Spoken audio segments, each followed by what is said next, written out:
ठंडी का महीना था। पूरा गांव घने कोहरे में डूबा हुआ था। सुबह हो जाती थी लेकिन सूरज का कोई पता नहीं चलता था।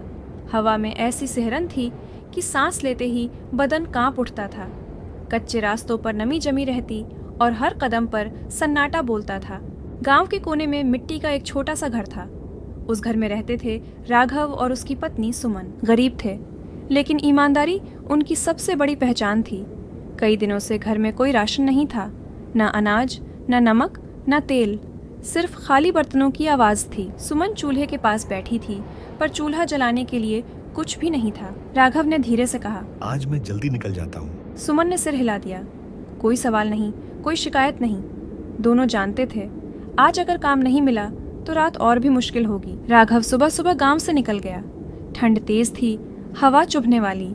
गांव के बाहर बड़े खेत थे। वहीं एक बूढ़ा रहता था, रामदास बाबा।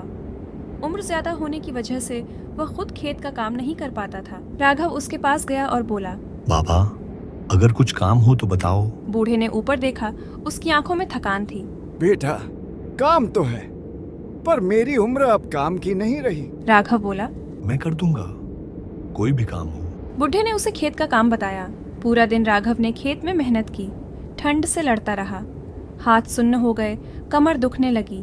धीरे धीरे शाम होने लगी। बूढ़े ने अपनी पोटली खोली और कुछ पैसे राघव के हाथ में रख दिए। ये रख ले बेटा। राघव ने पैसे देखे, ये उसके लिए बहुत थे। घर की तरफ जाते वक्त राघव ने देखा सड़क के किनारे एक बूढ़ा बैठा था। कपड़े पुराने, बदन कांप रहा था, आंखों में लाचारी थी। बूढ़ा बोला, बेटा, सुबह से कुछ नहीं खाया। राघव रुक गया। उसके हाथ में पैसे थे। दिमाग ने कहा, घर जा। दिल ने कहा, इसे कैसे छोड़ दे। कुछ पल खामोशी रही। फिर राघव ने सारे पैसे बूढ़े के हाथ में रख दिए।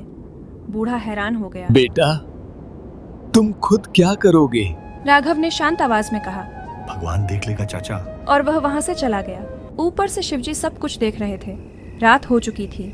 राघव खाली हाथ घर आया। सुमन ने कुछ नहीं पूछा, बस उसके चेहरे को देख लिया। दोनों चुपचाप बैठ गए। बाहर तेज हवा चल रही थी। घर के अंदर सन्नाटा था। सुबह होते ही दरवाजे पर हल्की सी आहट हुई। सुमन ने दरवाजा खोला। बाहर वही बूढ़ा खड़ा था, लेकिन अब उसका चेहरा चमक रहा था। कपड़े साफ थे, आंखों में तेज था। बूढ़ा मुस्कुराया और बोला, पहचाना मुझे? अचानक हवा तेज हो गई। चारों ओर रोशनी फैल गई। वह बूढ़ा बदलने लगा और अगले ही पल सामने शिवजी खड़े थे। तुमने अपनी जरूरत छोड़कर दूसरे का दर्द समझा, इसीलिए मैं खुद चलकर आया हूँ। जमीन पर अनाज, कपड़े और धन प्रकट थे। याद रखना, शिवजी बोले, जहाँ ईमानदारी होती है वहाँ मैं स्वयं रास्ता बना देता हूँ। और अगले ही पल वे अंतर्धान हो गए।